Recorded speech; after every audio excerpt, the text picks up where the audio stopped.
Now, when the Aries sign energies goes into the 5th house of your D9 chart, of your Navamsa chart. Now, the 5th house is the house of your Purva Punya, the good karma that you are carrying forward from your past innings. So, the D9 chart, Navamsa chart is a more fine dissemination of whether you will be able to use your Purva Punya, the good karma you're carrying forward or not, because the zodiac is giving you high probability because of the placement of Aries sign in the D9 chart. So here, a person who has strong Aries sign in the 5th house will be very blessed to be able to get a lot of gains from his Purva Punya and to be able to cut down on the losses and to be able to get all the good results of the 5th house in terms of your romantic liaison, in terms of your investments, in terms of your children also. However, because Aries sign energies are placed in the 5th house in your Navamsa chart, which means that you need to be able to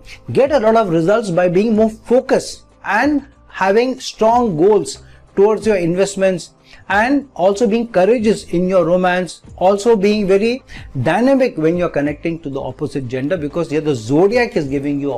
opportunity to be able to do that. And here the zodiac is saying that the more courageous you are, the more forthcoming you are, strong willpower that you have, then you will be able to get the kind of love, affection, romance that you want from the opposite gender as well as from your investment. Now the challenge here is,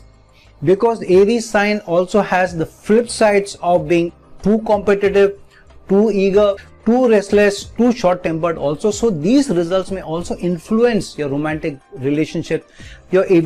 It may also influence your ability to make career changes, will also influence the gains that you make. So yeah, you need to be a little careful, because otherwise all these negative tendencies, the flip side tendencies of Aries, may spoil your relationships, may give you a lot of challenges, issues also in your relationship. However, if you are able to temper your anger, your eagerness, your dynamism, and you have strong willpower, you have goal orientation, then you will be able to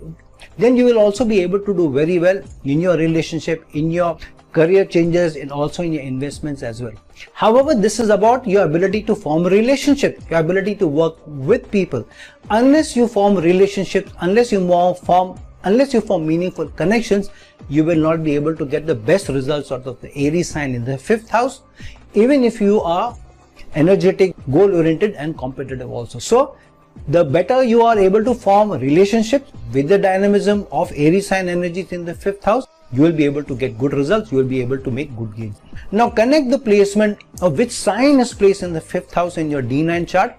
to the placement of Aries sign in the Navamsa chart. Say for example, if you have the Capricorn sign energies in the 5th house in your D1 chart, in your Lagna chart. So here it means that combining the energies of order, structure, discipline in the 5th house in your D1 chart, and with the dynamism, with the energetic focus, with the goal orientation of the Aries sign energies, then you will be able to get the highest probability of the best results of the 5th house, because of Aries sign being placed in the 5th house in your D9 chart, in your Navamsa chart.